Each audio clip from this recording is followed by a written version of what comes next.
بسم اللہ الرحمن الرحیم ام حسبتم ان تدخلوا الجنة ولما يأتكم مثل الذين خلوا من قبلكم مستهم البأساء والضراء وزلزلوا حتى يقول الرسول والذين آمنوا معه متى نصر الله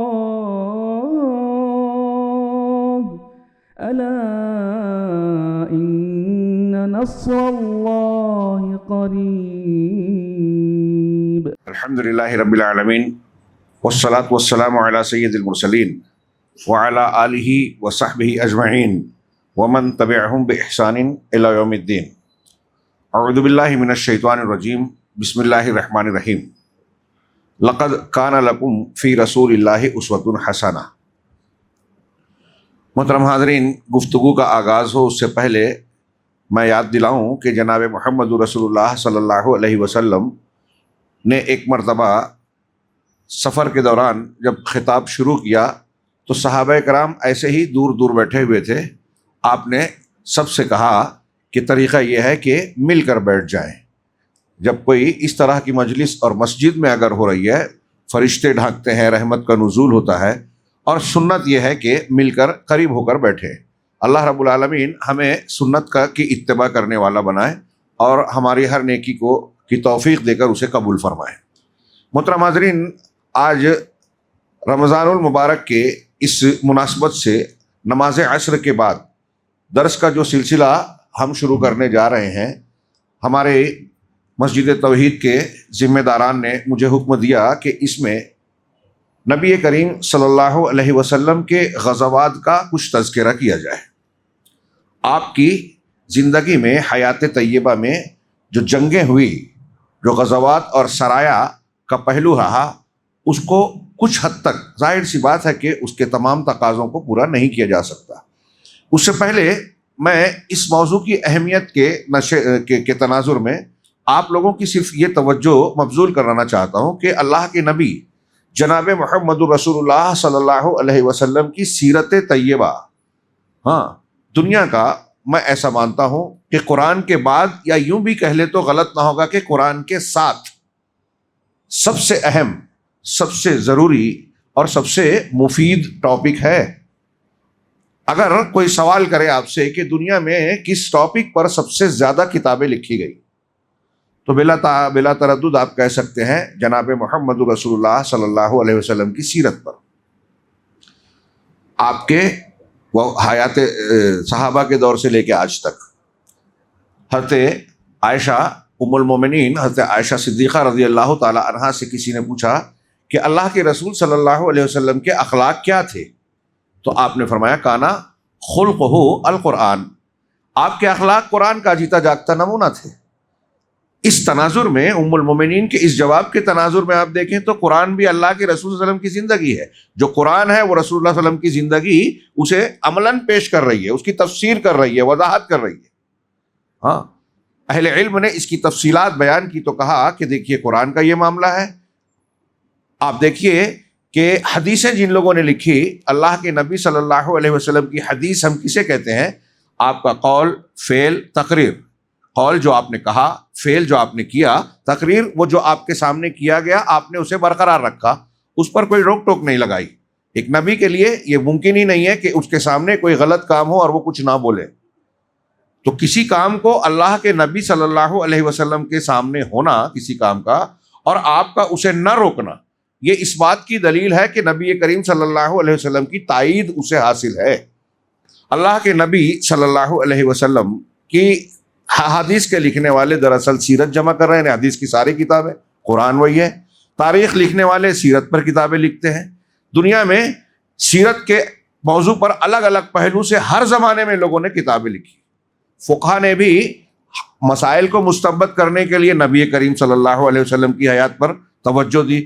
ہم مسلمانوں میں سے ہر مسلمان کو جب اللہ تعالیٰ نے یہ کہا کہ تمہارے لیے اللہ کے رسول صلی اللہ علیہ وسلم کی زندگی میں، شخصیت میں بہترین نمونہ ہے، لقد کان لکم فی رسول اللہ اسوۃ حسنہ، تو اب یہ اسوہ اور یہ نمونہ ہمیں جب اس کی پیروی کرنی ہے، ہر مسلمان اس کا مکلف ہے، آپ ہم بلکہ خواتین بھی، کہ نبی صلی اللہ علیہ وسلم نے جو عقیدہ اختیار کیا ہمیں وہی کرنا ہے، جو جس طریقے سے عبادت کی ہمیں ویسی ہی عبادت کرنی ہے، نماز میں جہاں انگلی ہلائی، جہاں ہاتھ اٹھایا ہمیں بھی اٹھانا ہے، کپڑا جیسے پہنا اس کے جو اصول و آداب بتائے اسی لباس کو، اسی طریقے کو فالو کرنا ہے۔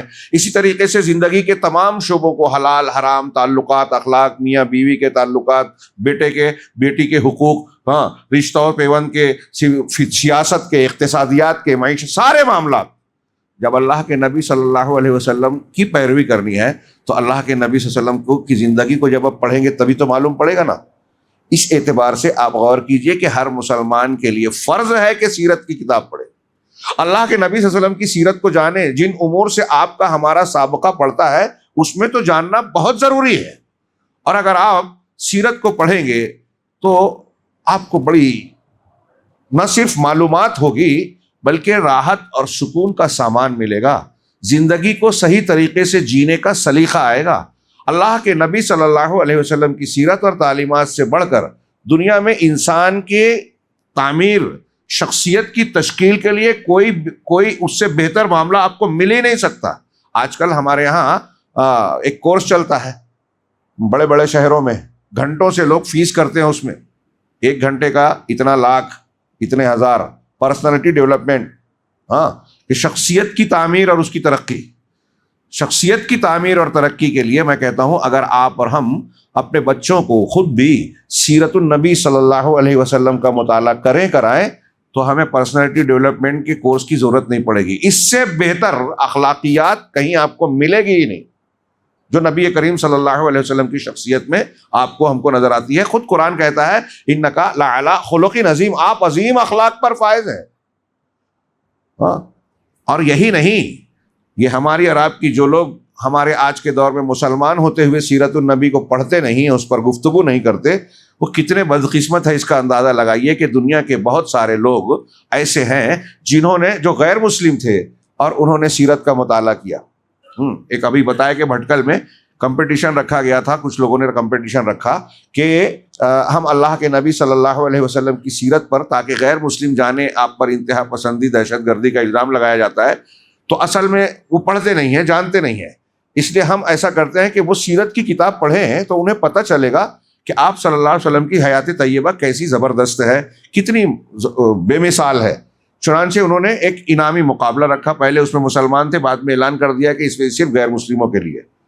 اس میں جو فرسٹ پرائز کے لیے جو منتخب ہوا، کوئی ہائی فائی ایجوکیٹڈ ہندو تھا وہ پہلے، ہاں، تو اس نے انعام لیتے ہوئے 1 لاکھ کا پہلا انعام تھا، اسٹیج پر جب آیا تو اس نے انعام لیتے ہوئے اس کو مائک دیا گیا تو اس نے کہا کہ میں نے اس کمپٹیشن میں حصہ لیا تھا اس انعام کے حاصل کرنے کے لیے، اسے حاصل کرنے کے لیے جب میں نے محمد صلی اللہ علیہ وسلم کی سیرت پڑھی تو مجھے آپ کی زندگی کی ہدایت مل گئی، اور میں نے آج طے کیا کہ آج ہی میں کلمہ پڑھوں گا۔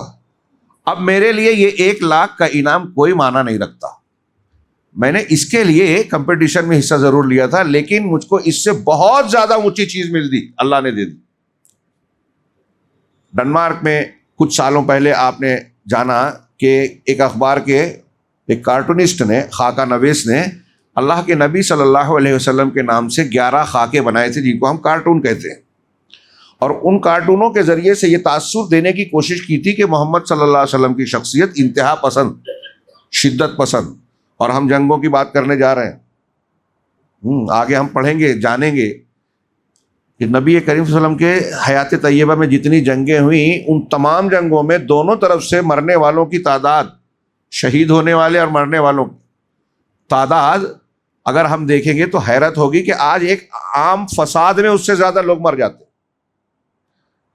گجرات فساد میں کتنے لوگ مرے، میرٹھ، ملیانہ، بھاگلپور، ہاں، نبی کریم صلی اللہ علیہ وسلم کے تمام غزوات کی تعداد شیخ جناب سلمان ندوی، منصور پوری صاحب نے، سید سلیمان سلمان منصور پوری صاحب نے نقل کی تو زیادہ سے زیادہ 1000 سے 1100 سے کچھ زیادہ بنتی ہے ٹوٹل تمام جنگوں میں جو شہید ہونے والے اور مرنے والوں کی تعداد ہے۔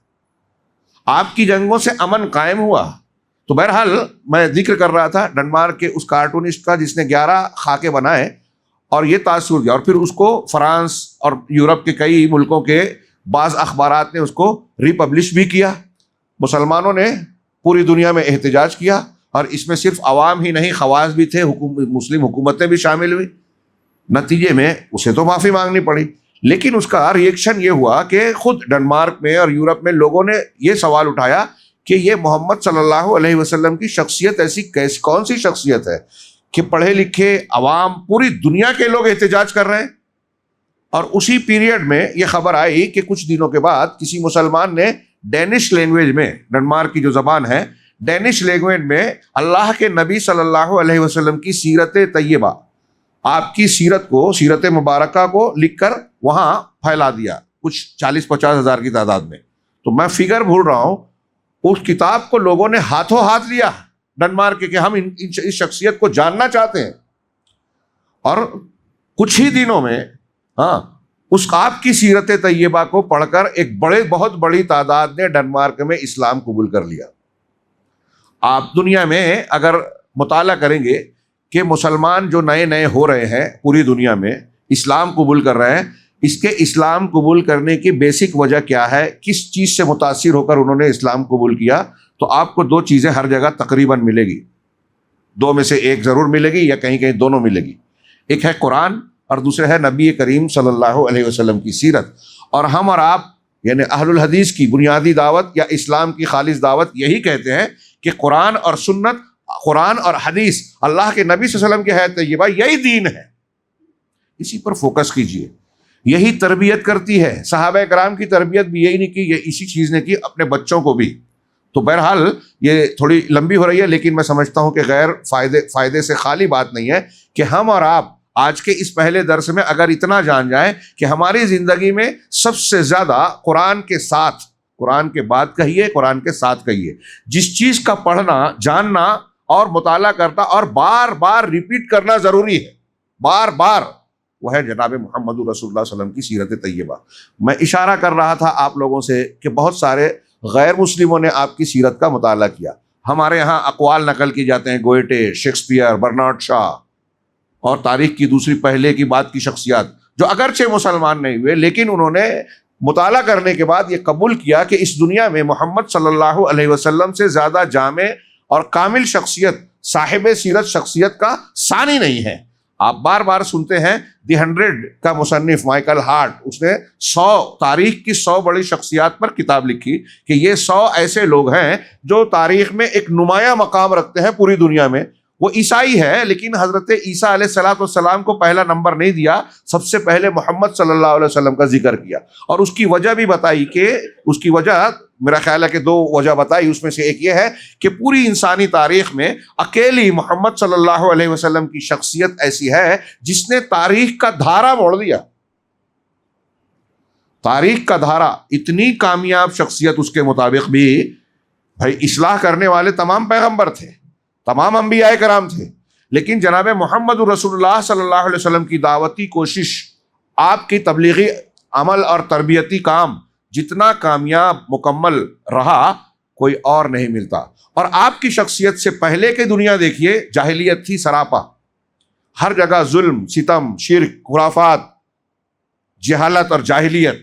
اور آپ کے آنے کے بعد آپ کی تربیت میں پلنے والے صحابہ کرام کو دیکھیے، دنیا کا سب سے بہترین سماج، سب سے بڑی جاہلیت، اکثر یہ جملہ میں کہتا ہوں کہ آپ کی تربیت کے نتیجے میں دنیا کی سب سے بڑی جہالت اور جاہلیت دنیا کی سب سے بڑی تہذیب و ثقافت میں تبدیل ہو گئی۔ کوئی معمولی بات نہیں ہے، یہ تاریخ کا عجوبہ ہے، عجوبہ، معجزہ ہے کہ سب سے برے دور کے لوگ سب سے اچھے دور کے لوگ بن گئے۔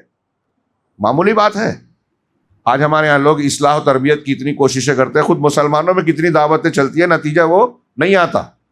اس کی وجہ یہ ہے کہ نبی کے طریقے پہ ہم کوشش ہی نہیں کرتے۔ دعوت و تبلیغ، اصلاح و تربیت، فلاں طریقہ، فلاں مولوی صاحب اور فلاں پیر صاحب اور بزرگ، میں نام نہیں لینا چاہتا، لوگ فلاں اور فلاں کے طریقے کو اختیار کر رہے ہیں. بتائیے کہ جس نبی کی پریکٹیکل یہ مثال ہمارے سامنے ہے پوری دنیا کے سامنے, یورپ کے لوگ بھی متاثر ہیں, غیر مسلم بھی, کہ ایک نبی کی 23 سالہ کوشش میں کیسے یہ ہو گیا کہ اتنے برے لوگ سب سے اچھے لوگ بن گئے تاریخ کے. اور ایک زمانے میں, یورپ کا ایک آدمی والٹر کہتا ہے کہ ایک زمانے میں اتنے نیک اور اعلیٰ پیمانے کے لوگ, اس نے لفظ استعمال کیا ہیروز, جس کو ہم عظیم شخصیات کہیں, کہ تاریخ میں کبھی بھی اتنے ہیروز ایک ہی زمانے میں اکٹھا نہیں ہوئے جتنے محمد صلی اللہ علیہ وسلم کی تربیت سے ایک زمانے میں ہمیں نظر آتے ہیں صحابہ کرام کی شکل میں. کوئی کسی اعتبار سے بے مثال ہے, کوئی کسی اعتبار سے سب سے اعلیٰ نظر آتا ہے, کوئی سپہ سالاری میں بے مثال ہے, کوئی اخلاق و کردار میں بہت اعلیٰ ہے, کوئی امانت داری میں بے مثال ہے, کوئی کسی معاملے میں سب سے کامیاب ہے. نبی کریم صلی اللہ علیہ وسلم نے جس کام کے لیے جس صحابی کو چنا, جس مقصد کے لیے جسے بھیجا, آپ دیکھیں گے کہ وہ انتہائی زبردست انتخاب ہے, اس سے بہتر کوئی انتخاب تھا ہی نہیں. جہاں جس کام کے لیے آپ نے جس کو منتخب کیا, اس میں ہمیں سبق ملتا ہے کہ اگر کوئی ذمہ داری کسی کو دے رہے ہیں تو اسی کو دیجیے جو اس کام کو صحیح انداز میں, اچھے سے اچھے انداز میں انجام دے سکتا ہے. تو میں یہ عرض کر رہا تھا کہ یہ باتیں جو میں بیان کر رہا ہوں یہ غیر مسلم مستشرقین کا کہنا ہے. میں نے کئی شاید پہلے بھی ذکر کیا, یہاں شیخ خلیل یاسین مصر کے ایک عالم ہے, ان کی ایک کتاب ہے محمد عند علماء الغرب, عربی میں ہے, مصری ہیں, کہ محمد مغربی علماء کے نزدیک صلی اللہ علیہ وسلم, اللہ کے نبی صلی اللہ علیہ وسلم کی شخصیت پر انہوں نے جو کتاب لکھی کہ مغربی علماء یورپ اور امریکہ کے لوگوں کے نزدیک محمد, تو اس میں انہوں نے ذکر کیا کہ 250 سے زیادہ ایسے یورپ کے بڑے بڑے مصنفین ہیں جنہوں نے بہت سارے ٹاپکس پر الگ الگ کتابیں لکھی, دوسرے موضوعات پر, اپنے اپنے موضوعات پر بہت سی کتابیں لکھی, لیکن انہیں دنیا میں شہرت ملی اس وقت جب انہوں نے محمد صلی اللہ علیہ وسلم کی سیرت پر کتاب لکھی. غور کیجیے, اللہ کے نبی صلی اللہ علیہ وسلم کی سیرت پر عیسائی لوگوں نے, غیر مسلموں نے, کئی یہودیوں نے, کئی غیر مسلم لوگوں نے کتابیں لکھی ہیں, اور آپ کی سیرت پر کتاب لکھنے کی وجہ سے ان کو دنیا میں شہرت ملی. بہت سی کتابیں لکھی, شہرت اس سے ملی.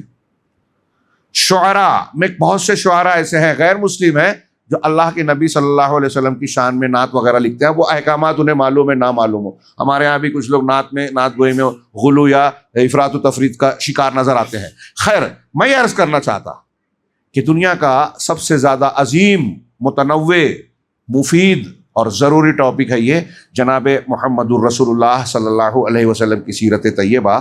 اور اہم بات, میں نے اس مسجد میں گزشتہ رمضان کے ایک خطاب میں قدر تفصیل سے یہ بھی ذکر کیا تھا کہ آپ یہ بھی غور کیجئے کہ دنیا میں واحد محمد صلی اللہ علیہ وسلم کی ایسی شخصیت ہے, آپ کے علاوہ کوئی نہیں ہے. حضرت عیسیٰ, حضرت موسیٰ, وہ انبیاء ہوں یا دنیا کے بڑے بڑے بادشاہ جو گزرے ہوں, نوشیروان اور فلاں سکندر اعظم اور یہ وہ, کوئی بھی ہو بڑے سے بڑا, یا کوئی بہت بڑی شخصیت, کوئی بھی ایسا نہیں ہے جس کی پوری زندگی پیدائش یعنی ولادت سے لے کر وفات تک تاریخ کی پوری روشنی میں ہو.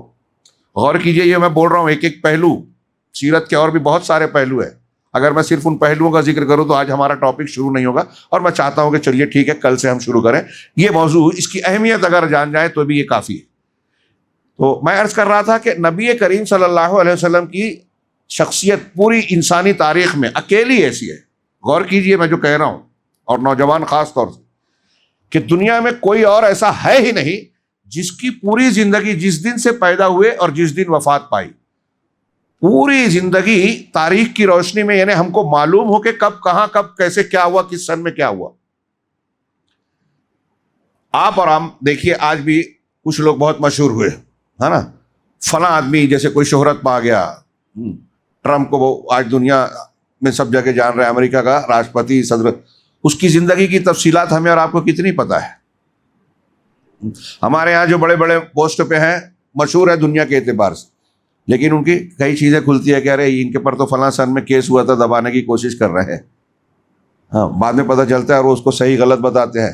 ہمارے وزیر اعظم کی ڈگری پر سوال ہے, ہاں وہ ڈگری صحیح ہے کہ نہیں ہے, ہاں پتہ نہیں, وہ دعویٰ الگ کر رہے ہیں, لوگ الگ سوال اٹھا رہے ہیں. نبی کریم صلی اللہ علیہ وسلم کی زندگی میں ایسا کوئی سوال نہیں ہے. ہاں, تو یہاں میں عرض کرنا چاہتا, جو مشہور ہوا نا, جب سے مشہور ہوا تب سے لوگ اس کی کچھ چیزوں کو جانتے ہیں. اچھا چھوڑیے ان شخصیات کو، حضرت عیسیٰ علیہ الصلوۃ والسلام کے ماننے والے تو دنیا میں سب سے زیادہ بولے جاتے ہیں. کچھ لوگ کہتے ہیں کہ یہ پروپیگنڈا ہے، صحیح نہیں ہے لیکن مان لیا جائے. حضرت عیسیٰ علیہ الصلوۃ والسلام کی زندگی ہمارے اور آپ کے سامنے یا تاریخ میں کتنی محفوظ ہے. میں نے ذکر کیا تھا اپنے خطاب میں کہ encyclopedia of Britannica, British government, برطانیہ کی تیار کی ہوئی انسائکلوپیڈیا میں پادری عیسائی علماء نے، جسے 300 عیسائی علماء جس میں شامل ہے، مل کر یہ اتفاق کیا ہے، اس میں درج ہے کہ اگر کوئی شخص حضرت عیسیٰ علیہ الصلوۃ والسلام کی زندگی پر کام کرنا یا آپ کے بارے میں معلومات حاصل کرنا چاہے گا تو بڑی محنت کے بعد اسے زیادہ سے زیادہ حضرت عیسیٰ کے 50 دنوں کی معلومات ملے گی. زیادہ سے زیادہ کتنے دنوں کی؟ 50 دن. سوچئے، یعنی آپ کی حضرت عیسیٰ علیہ السلام جو دنیا میں رہے اس کے بارے میں ہمیں جو معلومات ملے گی زیادہ سے زیادہ 50 دن کی. اب ان کی شخصیت، وہ پیغمبر تھے، برحق تھے، اس میں ہمیں کوئی انکار نہیں ہے. انکار کریں گے کافر ہو جائیں گے. قرب قیامت میں نزول ہوگا، ہم مانتے ہیں، ساری چیزوں پر ایمان ہے، لیکن ان کی زندگی کی پوری تفصیلات ہمارے سامنے ہے ہی نہیں. عیسائیوں کے پاس بھی نہیں ہے، نصارہ کے پاس بھی نہیں ہے، تو ان کی اتباع کر کے زندگی کے تمام شعبوں میں رہنمائی کیسے لی جا سکتی ہے؟ سوچئے، کوئی ایسی شخصیت ہے ہی نہیں.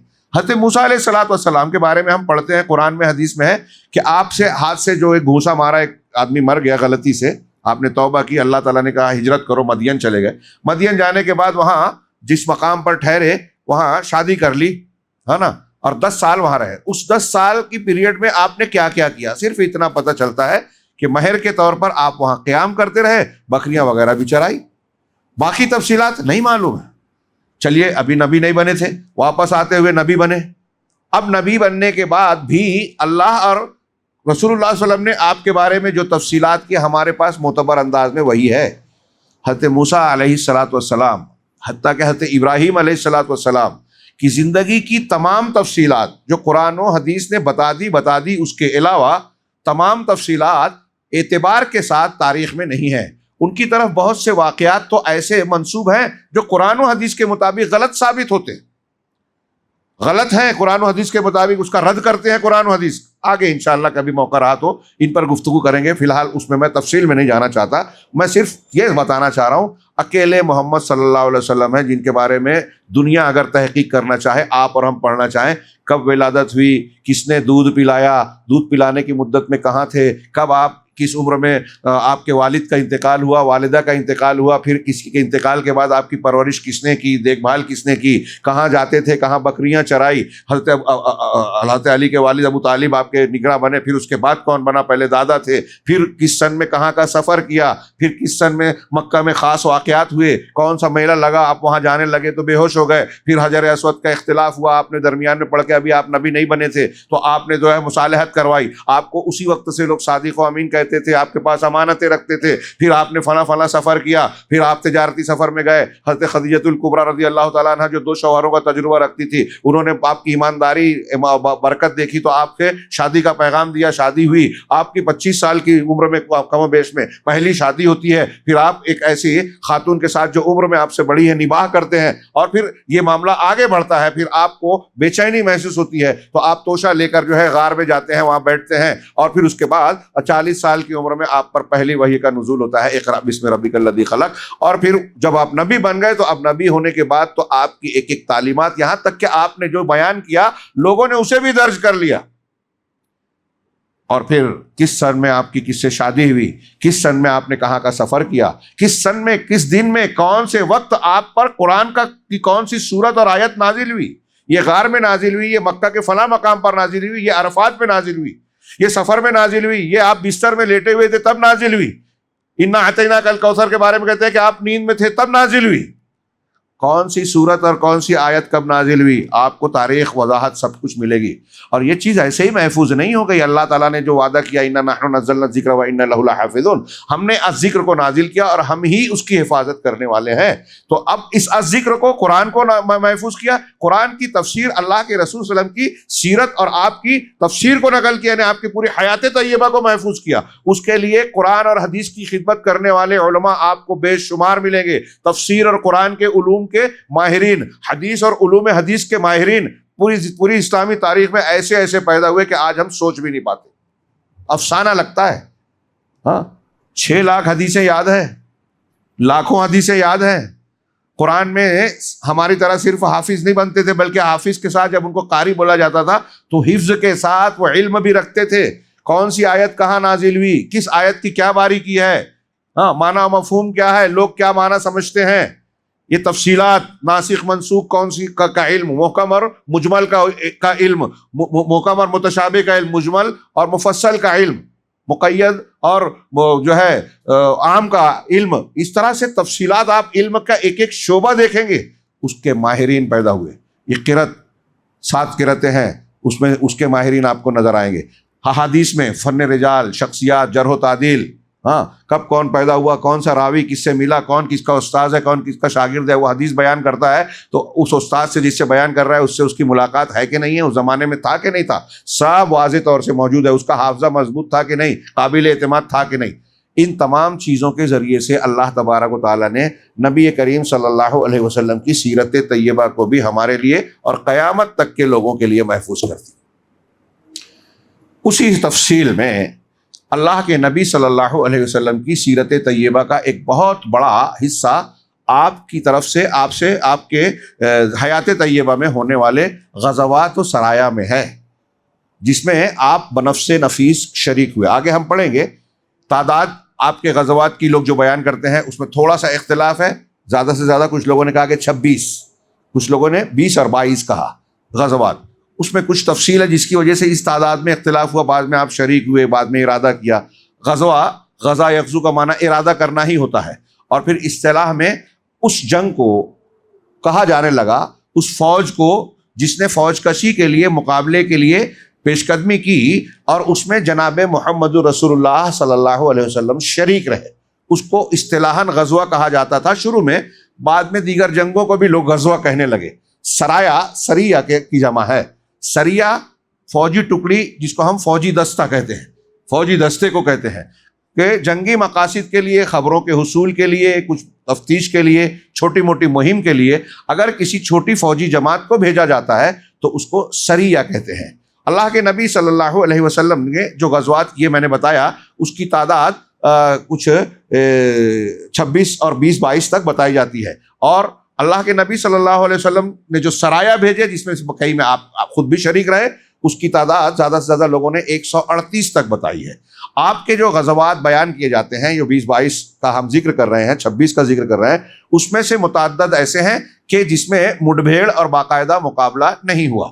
ہاں سب سے پہلی باقاعدہ معرکۃ العرا جو جنگ ہوئی، غزوہ بدر ہے، جو ہم شاید پرسوں کے دن پڑھ سکے، کیونکہ آج جو تمہیدی طور سے مجھے اس کا پس منظر بیان کرنا تھا. میں نے اللہ کے نبی صلی اللہ علیہ وسلم کی سیرت اور آپ کی حیات طیبہ سے متعلق جو باتیں بیان کی ہیں، میں امید کرتا ہوں کہ اس کی وجہ سے کم سامعین میں جو موجود ہیں اور جو نام موجود ہمارے نوجوان جہاں تک بات پہنچے گی، میں یہ چاہتا ہوں کہ ان کے دلوں میں قرآن کے ساتھ نبی صلی اللہ علیہ وسلم کی زندگی اور حیات طیبہ کو پڑھنے کا شوق جگایا جائے. ہم اور آپ جو یہاں بزرگ ہیں اور جو دوسرے ہیں سرپرست ہیں، ان کے لیے بھی میں عرض کروں گا کہ ہمارے یہاں کبھی کبھی سامنے سوال ہوتا ہے کہ اپنے بچوں کو آج کے ماحول میں کیسے سدھاریں. کالج کا ماحول، ٹی وی، موبائل، دوست و احباب کا جو آزاد معاشرہ ہے، اس میں بڑی دقت ہوتی ہے تربیت کرنے کی. تو تربیت کے جو عناصر ہیں ہمیں اللہ اور رسول نے بتائے ہیں. اگر آپ تھوڑی سی سختی کر کے اس پر عمل کریں تو آپ اپنے بچوں کی اچھی تربیت کر سکتے ہیں. اس میں سے ایک چیز یہ ہے کہ آپ اپنے بچے کو مسجد کا پابند بنائیں. جمعہ کے خطبے میں کمپلشن کیجئے کہ ہر جمعہ کو آپ کو خطیب کا خطبہ سننا ہی سننا ہے، ہر حال میں. جائزہ لیجئے کہ جمعہ کہاں پڑھا، کب پہنچے تھے، امام صاحب نے کس ٹاپک پہ خطبہ دیا، کیا بیان کیا، مجھے بتاؤ. یہ پوچھیے. علماء کی مجلس میں یا کسی ایک درس میں کمپلسری کرو. اور ایک چیز جو لازمی ہے کہ اللہ کے نبی صلی اللہ علیہ وسلم کی سیرت اور صحابہ کی سیرت ضرور ضرور پڑھو. اس کے لیے ہر مسلمان کے گھر میں سیرت کی کتاب کا ہونا فرض ہے. میں ایسا کہتا ہوں، آپ اپنے گھر میں سیرت کی کتابیں لائیے. ایک نہیں کم سے کم 3 لائیے، 3 الگ الگ معتبر. مشورہ کیجیے علماء سے کہ کون سی اچھی رہے گی. سیرت کی بے شمار کتابیں بہت ہیں، کون سی آپ کے ماحول اور آپ کے ملک اور زبان کے اعتبار سے زیادہ بہتر ہے، مشورہ کر کے کم سے کم 3 کہہ رہا ہوں، اور زیادہ سے زیادہ پھر کوئی لمٹ نہیں ہے، لیکن 3 تو آپ پڑھیے اور پڑھوائیے اور سبق پوچھیے کہ آپ نے کیا پڑھا، فلاں واقعہ کب ہوا تھا، فلاں واقعے کی کچھ تفصیل بیان کیجیے۔ تو آپ اگر اپنے بچوں کو سیرت پڑھائیں گے نا، تو ہمارا وہ بچہ جو اللہ کے رسول صلی اللہ علیہ وسلم کی سیرت اور صحابہ کی پڑھے گا، میرا یہ دعویٰ ہے، ایسا میں عقیدہ رکھتا ہوں کہ وہ فلم ایکٹر اور ایکٹریس سے متاثر نہیں ہوگا۔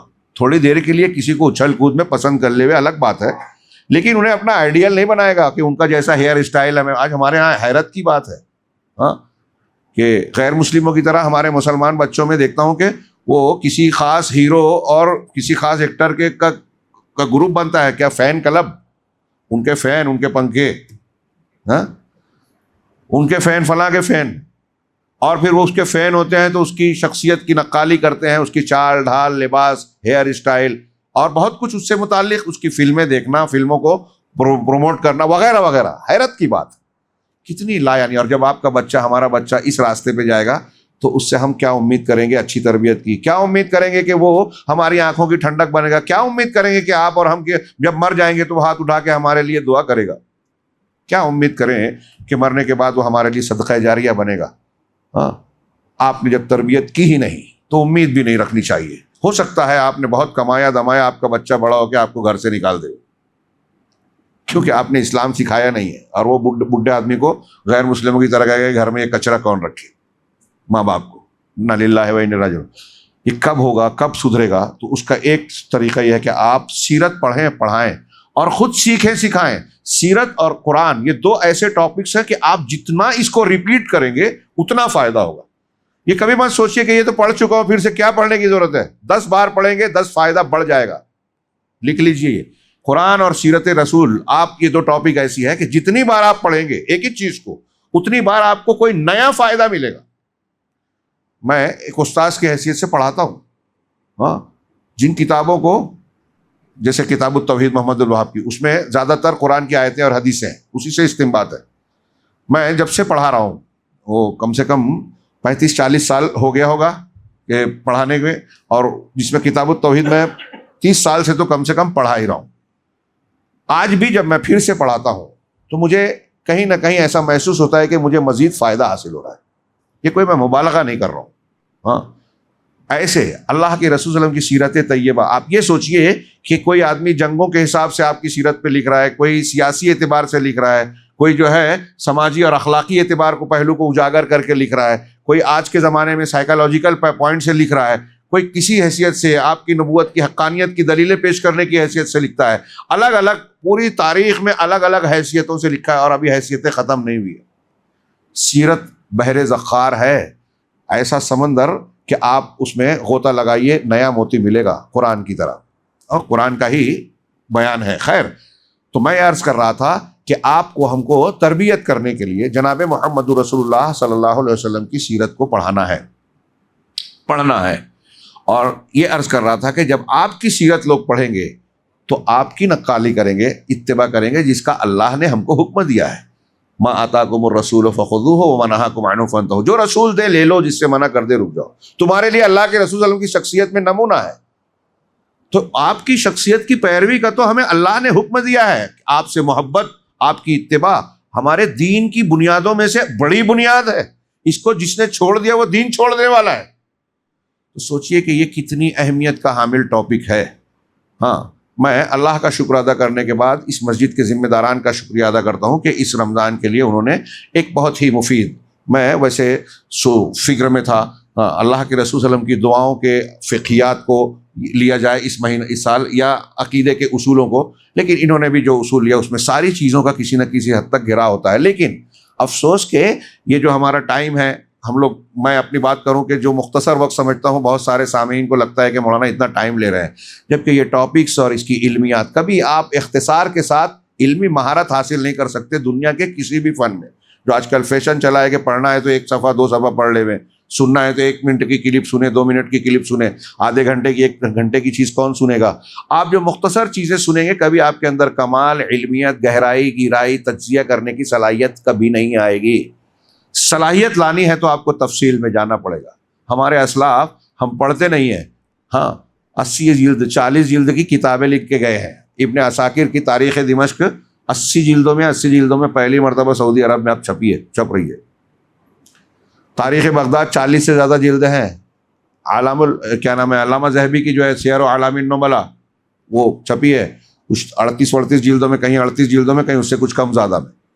انہوں نے جتنا لکھا ہم کو پڑھنے کی فرصت نہیں ہے، دیکھ کے ہم گھر میں رکھ دیتے ہیں. حیرت کی بات ہے. تو اپنے بچوں کو اس کی بھی عادت ڈالے کہ علم کے حصول کے لیے تفصیل میں جائیے، ٹائم دیجیے، وقت بھی ضرورت ہے اس کی. ہم گپ شپ اور دوسرے موقعوں پر بہت سارے وقت دیتے ہیں. بہرحال اللہ کے نبی جناب محمد رسول اللہ صلی اللہ علیہ وسلم کی سیرت طیبہ کے لیے وقت نکالا جائے. میں یہ عرض کر رہا تھا کہ یہ اچھا موقع تو ہے، رمضان المبارک میں ایک طریقے سے دین کی طرف تھوڑی رغبت ہوتی ہے، لیکن یہ پیریڈ سیرت کے تفصیلی مطالعہ کے لیے کافی نہیں ہے. ہم یہاں مختصر سا وقت لیں گے عصر کے بعد. اس میں بھی جمعہ کا دن خالی ہو جاتا ہے اور بہت ہی محدود پیریڈ بنتا ہے. سیرت طیبہ کا معاملہ یا اس کا تقاضا اس سے کہیں وسیع ہے. اور جیسے مجھے ٹاپک دیا گیا ہے غزوات، یہ غزوات بھی جناب محمد رسول اللہ صلی اللہ علیہ وسلم کے مکہ سے مدینہ جانے کے بعد کا سلسلہ شروع ہوتا ہے، اور وہ بھی آپ کی حیات طیبہ کا ایک پہلو ہے. لیکن اس پہلو میں بھی بہت ساری چیزیں سمٹ آتی ہیں. آپ کے روابط اپنوں سے، دوسروں سے، ایمان کے تقاضے، استقلال، استقامت، اس ضمن میں آنے والی اللہ کی ہدایات. اب دیکھیے کہ میں اسی پر بات ختم کر رہا ہوں آج، یہ سمجھیے کہ تمہیدی گفتگو ہے. آپ دیکھیے کہ اللہ کے رسول نے بدر کی جنگ کی. بدر کے تناظر میں سورۃ الانفال کا ایک بیشتر حصہ، 70 سے 80% کہوں تو شاید زیادہ غلط نہ ہو، قرآن کا سورۃ الانفال کا غزوہ بدر کے ارد گرد گھومتا ہے. اس کے تناظر میں 60% کہہ لیجئے، میرا خیال ہے 60-70 تو ہوگا ہی ہوگا، 70 سے بھی زیادہ ہوگا سورۃ الانفال کا. آپ سورہ، اس کے بعد دوسرا غزوہ جو بڑا ہوا باقاعدہ، بیچ کے سرائے کا ہم آگے کے درس میں سب تذکرہ کریں گے. غزوہ احد.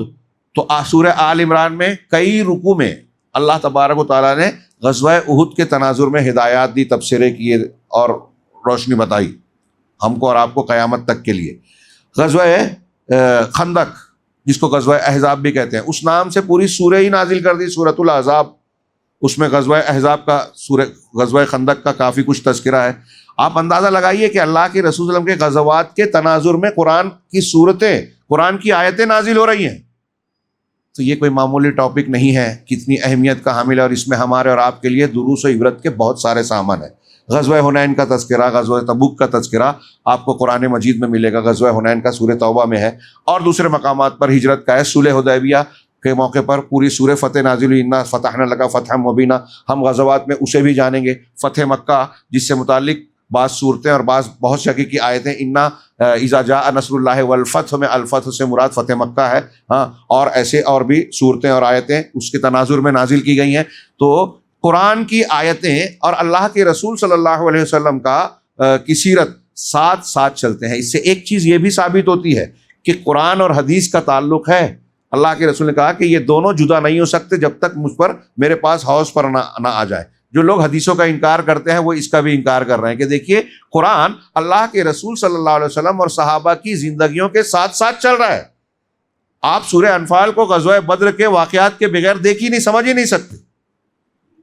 لہٰذا آج کے اس درس میں ابتدائی یا تمہیدی درس اسے سمجھیں. اور آج کے درس میں میں یہ عرض کرنا چاہوں گا کہ اللہ کے نبی صلی اللہ علیہ وسلم کے غزوات کا یہ سلسلہ ہمارے اور آپ کے لیے بہت اہمیت رکھتا ہے، اور اس کی شدید ضرورت ہے کہ ہم اس کو پڑھیں. اور خاص طور سے آج کے دور میں جب ہمارے نئے نوجوانوں کو ان غزوات کے حوالے سے بھڑکایا جاتا ہے، جوش دلایا جاتا ہے، اور ان سے متعلق جو ضروری تعلیمات ہیں ان کو لوگ فراموش کر دیتے ہیں. انشاءاللہ کل سے ہم اس سلسلے میں اللہ کے نبی صلی اللہ علیہ وسلم کے غزوات کے پس منظر کو اور غزوات کی کچھ تفصیلات کو ان کے عبرت و نصیحتوں کے پہلو کے ساتھ، صرف واقعات نہیں.